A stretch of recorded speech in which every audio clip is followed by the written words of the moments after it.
시편 23편 어느 때 불러도 좋은 노래입니다.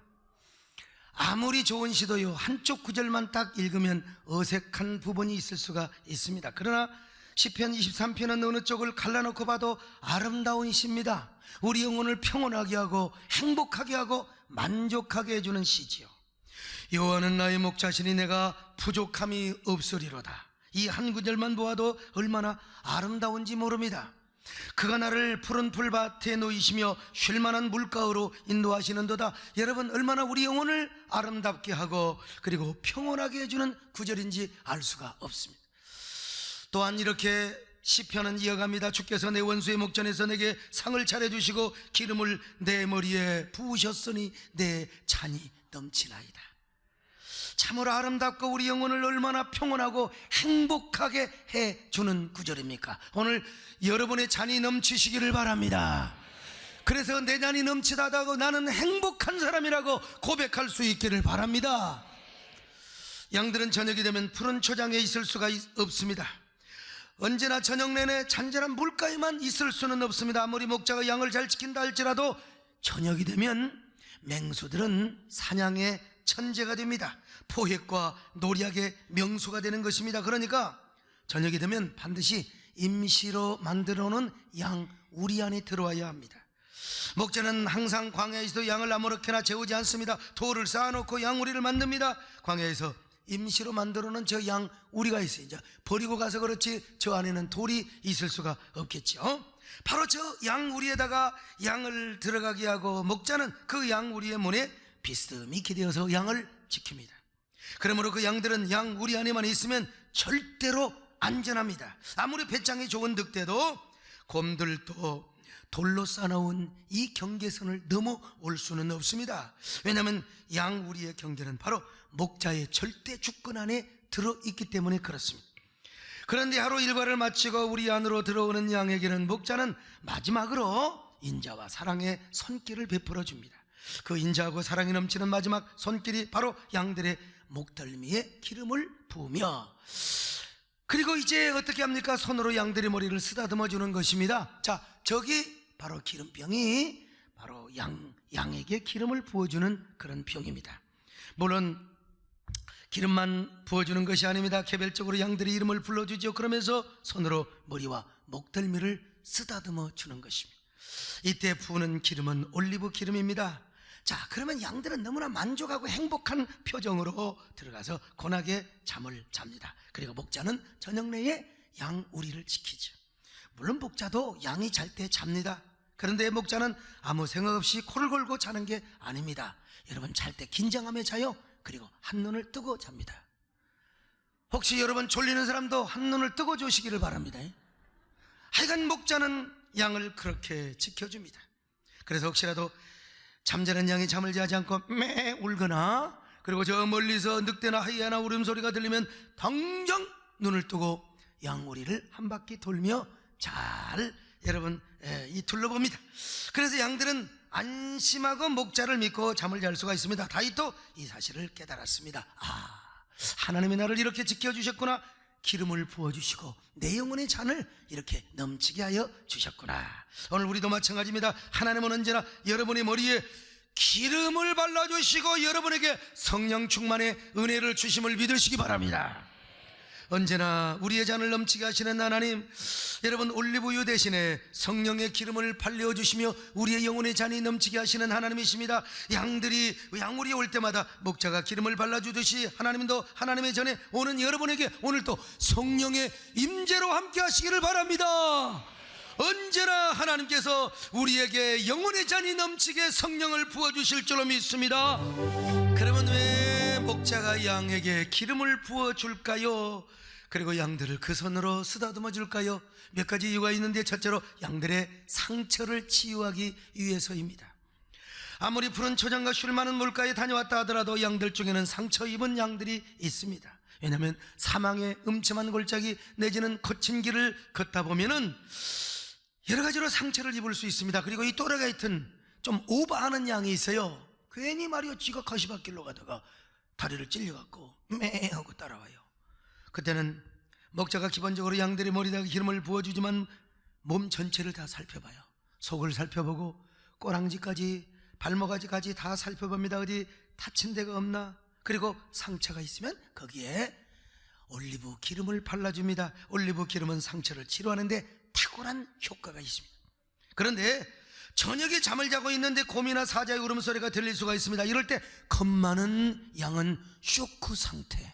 겁 많은 양들은 말이죠, 그냥 얼마나 겁이 많아가지고 쇼크 상태 매 하고 이럴 때 목자가 양에게 기름을 발라주며 쓰다듬어 줍니다. 그때 이제 목자가 양에게 이런 얘기를 하는 거예요. 너는 나만 믿고 따라와 하는 거죠. 그렇게 해서 목자들은 양을 치유해 주는 것입니다.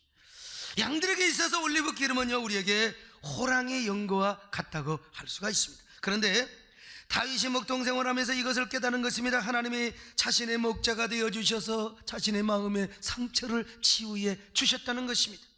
그 역시 얼마나 사울에게 상처를 많이 받았습니까? 세상에 장인 영감이 사유를 죽이려고 해? 이런 못된 장인이 어디가 있습니까 여러분?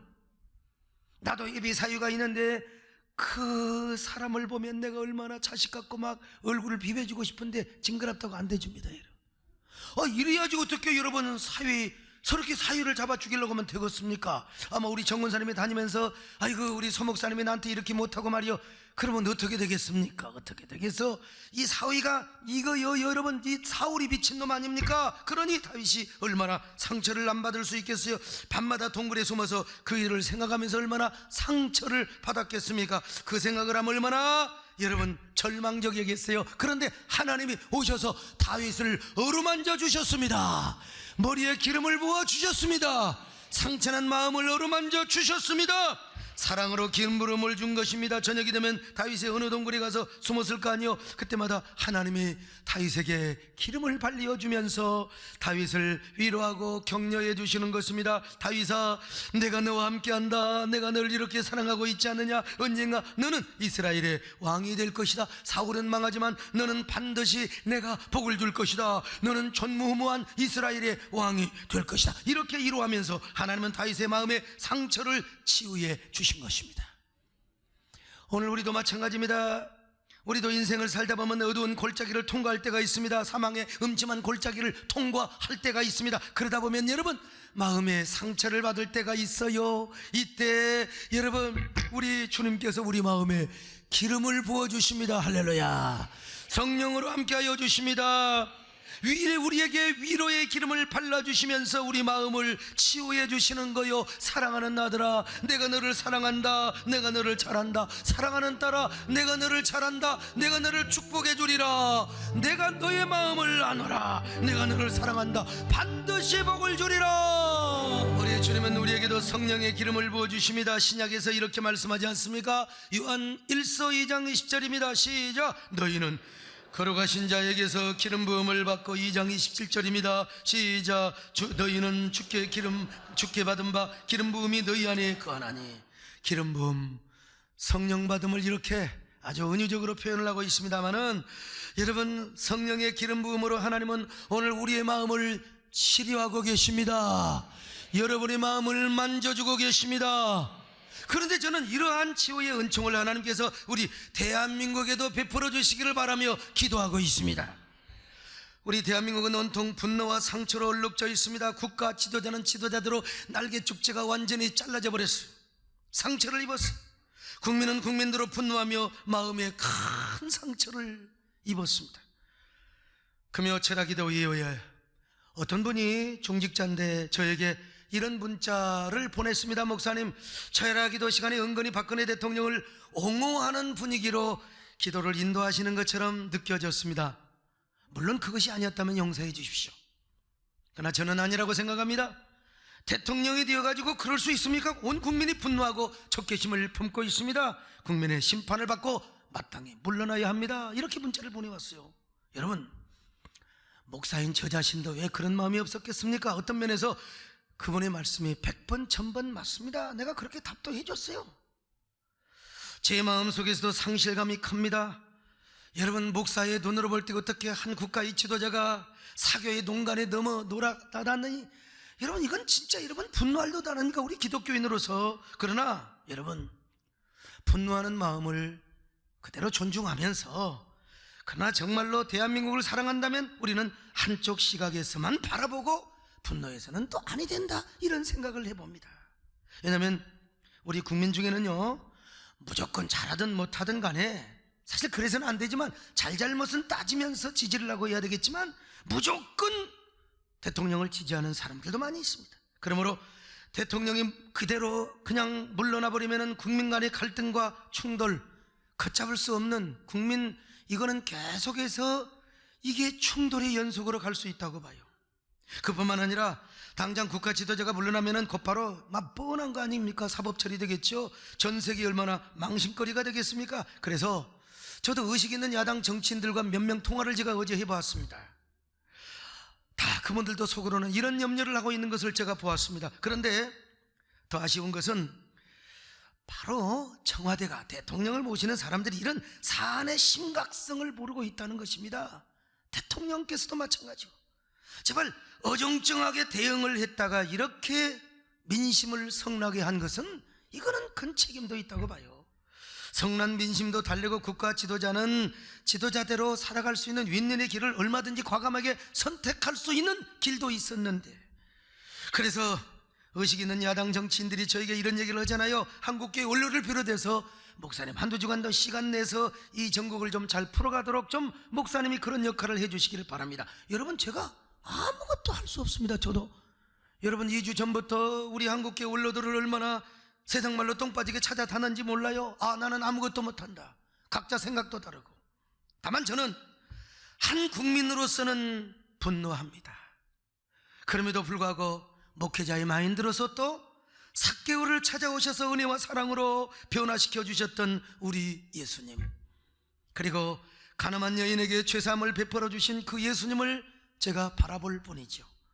사실 목회자의 마음으로 볼 때 박 대통령이 역사에 길이 남는 대통령이 되었다 하더라도 예수님을 모르고 지옥이 떨어진다면 얼마나 여러분 불행한 사람이겠습니까? 이런 계기를 통해서 내가 너무나 잘못했다, 모든 사교를 떨쳐버리고 예수 믿고 천국 백성이 될 수 있다면 그것도 큰 행복 중에 하나가 아니겠는가, 이런 생각을 해보며 기도도 해봅니다만은 아무튼 간에 전능하신 하나님, 우리 목자 되시는 하나님께서 이 민족에게 성령의 위로의 기름을 부어주시기를 기도합니다. 치료의 기름을 부어주셔서 이 민족의 상처를 봉합하고 그리고 치료의 손길을 베풀어 주시기를 바랍니다. 그렇게 함으로써 우리 민족이 이제는 사신 절단해버리고 모든 사기와 이단을 물리치고 제발 천지를 창조하신 여호와 하나님이 이 민족의 참목자요 우리가 경외해야 할 참신이라는 사실을 이 차제를 통해서, 이 기회를 통해서 깨달았으면 참 좋겠습니다. 여러분, 성경은 이렇게 말씀하고 있지 않습니까? 시편 33편 12절입니다 시작. 여호와를 자기 하나님으로 삼은 나라 곧 하나님의 기업으로 선택된 백성은 복이 있도다. 여러분, 이 민족에게 이러한 축복이 있기를 원하시면 아멘 하시기를 바랍니다. 그렇게 해서 우리가 기도해야 됩니다. 기도 없이는 이런 일이 있을 수가 없습니다. 둘째로 질병을 예방하기 위해서입니다. 양에게 원수는 맹수만이 아닙니다. 온갖 쇠파리, 날파리, 똥파리, 찐득이, 요것들이요 얼마나 원수 노릇을 하는지 몰라요. 특별히 찐득이 같은 것은요, 특별히 또 뭡니까? 이 똥파리, 양의 콧구멍에 붙어가지고 알을 까요. 그리고 기생충을 떨어뜨립니다. 이 기생충이 뇌 속에 들어가지고 코를 통하여 여러분 이 양이 미쳐가지고 여러분 죽어요. 매 하고 죽어요. 사람도 이게 기생충이 이 뇌 속에 잘못 들어가면 복잡하지 않습니까? 그래서 목자는 똥파리들이 알을 까기 전에 머리와 콧잔등에 올리브 기름을 부어줘요. 그러면 날파리, 똥파리들이 날아오지를 못하는 겁니다. 왜? 올리브 기름 앞에는 안 돼요. 그리고 기름을 발라주면서 피부병도 예방이 됩니다. 어느 양이 옴이 올랐다면은 이 양이 서로 전염이 될 수가 있어요. 이럴 때 올리브유를 발라주면 전염이 되지 않아요. 예방 차원에서 얼마나 선한 목자입니까? 그런데 하나님께서 다윗이가 생각해 보니까 하나님의 자기에게도 큰 은혜를 베풀어 주었다는 것입니다. 하나님께서 매 순간순간마다 위로의 성령을 부어 주셨습니다. 치료의 성령을 부어 주셨습니다. 위로와 희망의 성령을 부어 주셨습니다. 그래서 다윗은 주께서 자기 머리에 기름을 부으셨다고 여러분 노래를 하고 있는 것입니다. 성령님의 은혜를 통해서 혹은 당신의 거룩한 영으로 자신을 감동해 주시고 위로해 주셨다고 여러분 다윗이 고백했어요. 이 고백이 여러분의 고백이 될 수 있기를 바랍니다. 세 번째로 뱀의 접근을 막기 위해서였습니다. 아무리 푸른 초장이라 하더라도 거기는 맹독을 가진 코브라 이거요, 쫙 이런 물려버리면 죽어요. 그런데 머리에 기름을 발라놓으면은 뱀이 접근을 하지 못합니다. 뱀은 올리브 냄새를 제일 싫어합니다. 그래서 감람나무 아래는 이스라엘에서 뱀이 안 살아요. 우리나라도 잣나무, 향나무, 편백나무, 측백나무 밑에 옛날에 여러분 측백나무를 울타리로 거기에 뱀이 숨어 있는 거 봤어요? 절대로 개구리도 안 삽니다. 기분 나빠요. 냄새가 싫어서. 또 뱀이 싫어하는 게 뭔 줄 아세요? 백반가루 아십니까? 옛날에 약초 캐는 사람들 백반가루를 딱 양발 속에다가 넣고 다니면 뱀이 에이 재수없어 하고 도망갑니다. 올리브 기름이 이런 역할을 했습니다. 하나님도 그렇습니다. 하나님도 사랑하는 사람에게 기름을 부어주십니다. 왜? 하나님이 그에게 기름을 부어놓으면 하나님이 끝까지 그를 보호해 주셔야 되기 때문에 그렇습니다. 시편 105편 15절입니다. 시작. 이르시기를 나의 기름 부은 자를 손대지 말며 나의 선지자들을 해하지 말라 하셨도다. 여러분 이 말씀대로 하나님은 다윗을 끝까지 보호해 주셨습니다. 아무리 사울이 다윗을 죽이려고 해도 끝까지 지켜주셨습니다. 오늘날도 마찬가지입니다. 여러분 하나님이 택하고 그에게 기름 부은 자는 절대로 천국 가는 그날까지 하나님이 지켜주십니다. 보호해 주십니다. 성령 받아 성령을 그 마음에 모신 자들은 절대로 지옥 가지 않고 천국 가는 그날까지 지켜주심을 믿습니다. 할렐루야. 왜 내게 성령을 주셨습니까? 이것이 하나님의 은혜입니다. 네 번째로 싸우지 않고 화목하게 지내도록 하기 위해서였습니다. 양들은 순하기 때문에 안 싸웁니다. 근데 언제 싸우느냐? 이게요 짝짓기를 할 때 이쁜 저 암양을 넣고 숨넘끼리 싸우는 거요. 어쩔 수 없습니다. 근데 이 멍청이들이 적당히 싸워야 되는데 대가리가 깨지도록 싸웁니다. 대가리를 받치면요 그 소리가 얼마나 크든지 1500m 이상까지 들린답니다. 여러분 순양이 싸울 때 어떻게 대가리를 박아 딱 하고 싸워요. 머리가 깨져 죽기도 합니다. 머리가 깨져서.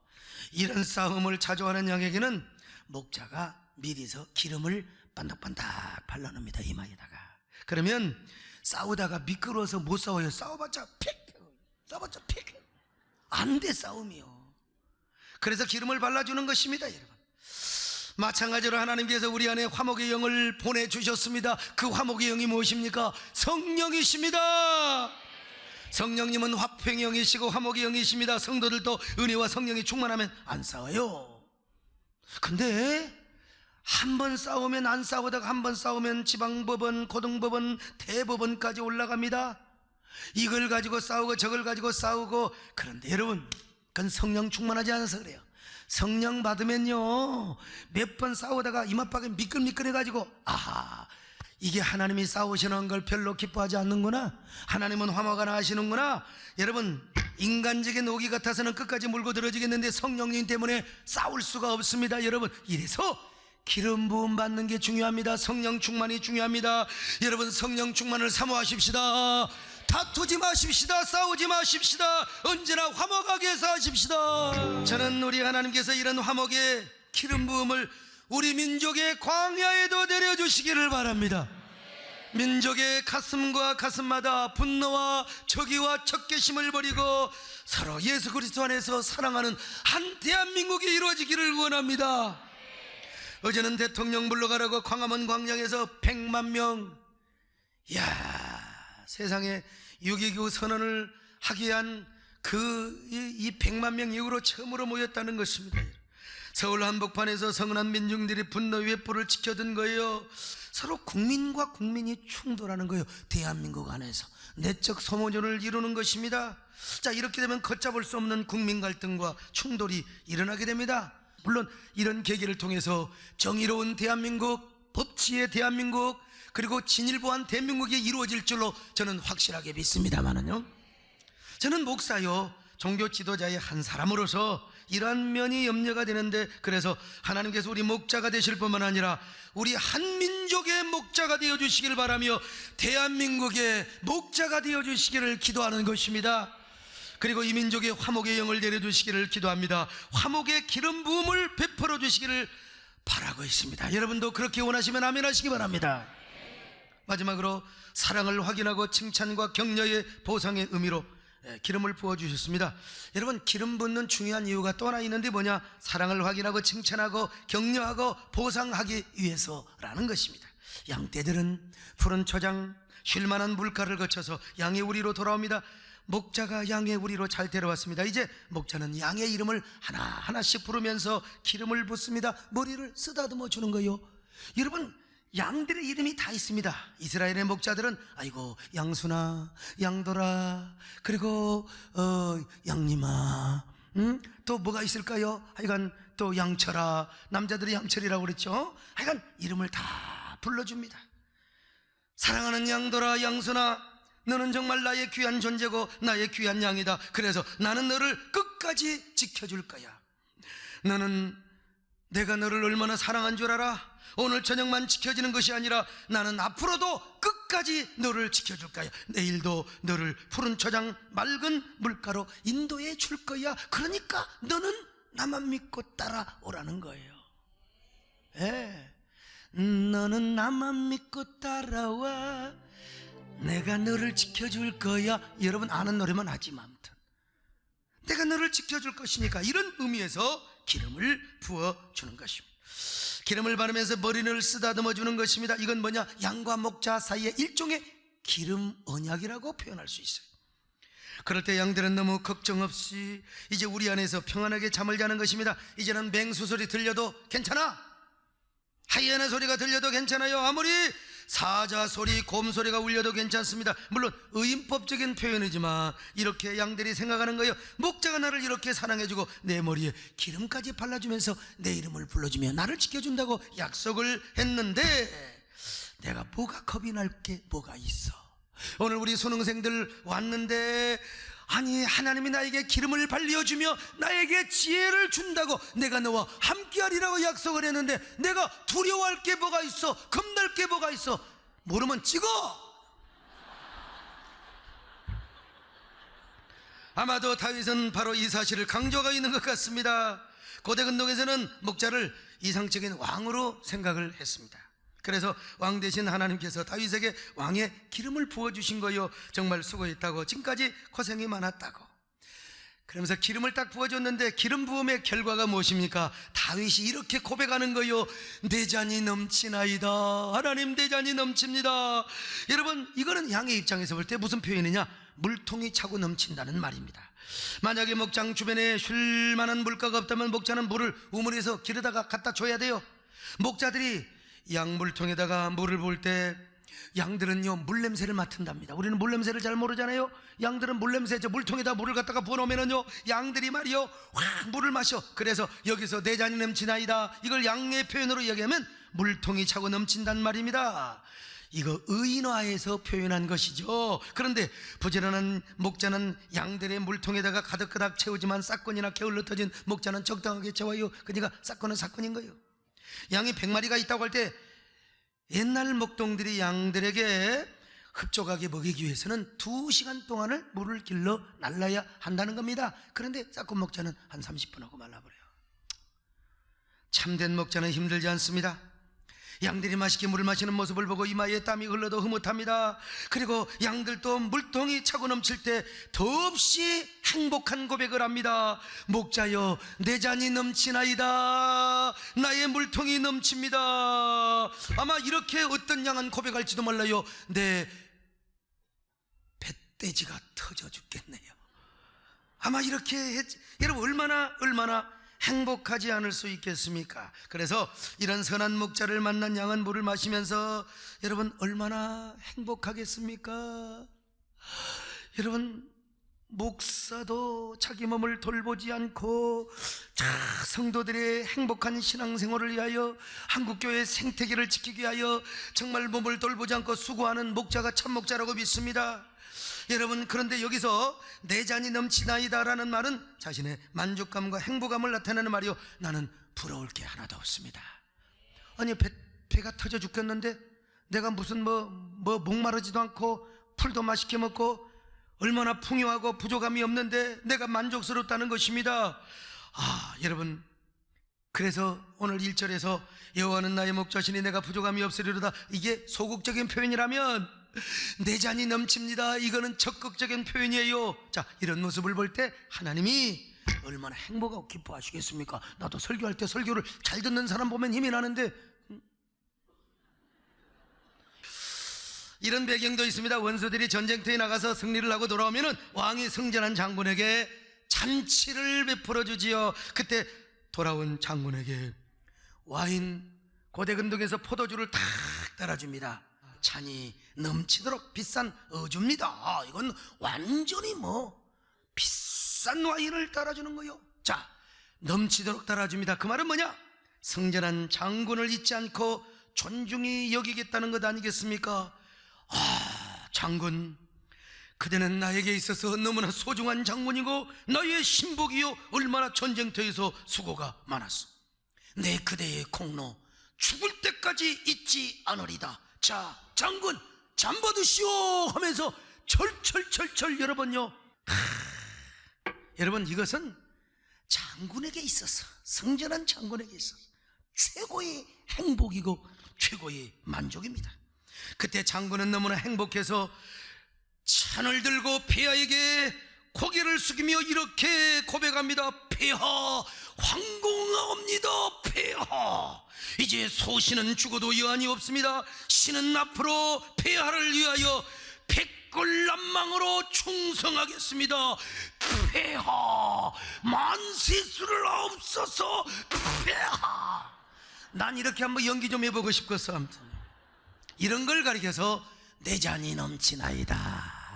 다윗이 그런 인생을 살았습니다. 다윗은 10여 년 이상을 전쟁터에서 살았습니다. 사울에게 쫓겨다니면서 여러분 고생했습니다. 안 죽으려고 얼마나 첩보원을 세우고 몇백 명의 부하들을 이끌고 조직 생활을 했습니다. 그러던 어느 날 하나님이 다윗의 원수인 사울의 복을 쳤습니다. 사울이 죽었어요. 그래서 헤브론에 올라가라고 하나님이 명령합니다. 헤브론에 올라가자 하나님이 그에게 기름을 부으시며 왕으로 세워주셨습니다. 여러분에게도 하나님이 왕적인 기름 부음을 부어주시기를 바랍니다. 여러분의 영역에서 여러분들 최고가 되시기를 바랍니다. 은혜 받는데도 최고가 되시기를 바랍니다. 하나님이 다윗에게 아마 이렇게 위로를 하셨을 것입니다. 그동안 수고했다 다윗아, 얼마나 고생이 많았느냐. 나는 너의 목자가 되어서 너를 실망시키지 않았노라. 내가 오늘 너에게 왕이 되지 않았느냐, 왕이 되게 하지 않았느냐. 내 영혼의 잔을 내가 가득가득 채워줄 것이다. 앞으로 모든 저 근동의 나라들이 다 내 수중 안에 올 것이며 너는 참으로 행복하고 만족하며 승승장구하는 삶을 살게 될 것이다. 바로 이걸 뭐라고 표현했습니까? 다윗이가 내 잔이 넘치나이다. 내 잔이 넘치나이다. 여러분에게 이런 내 잔이 넘치시기를 바랍니다. 저는 여러분의 영혼의 빈잔에 술로 채우지 마시고 하나님의 은혜로 채우시기를 바랍니다. 할렐루야. 은혜로 채우시기를 바랍니다. 성령으로 채우시기를 바랍니다. 말씀으로 채우시기를 바랍니다. 화목으로 채우시기를 바랍니다. 그런데 오늘 예배당 안에 있는 우리뿐만 아니라 방송을 듣는 우리 시청자들뿐만 아니라 우리 민족에도 아버지 빈잔을 채워주시기를 바랍니다.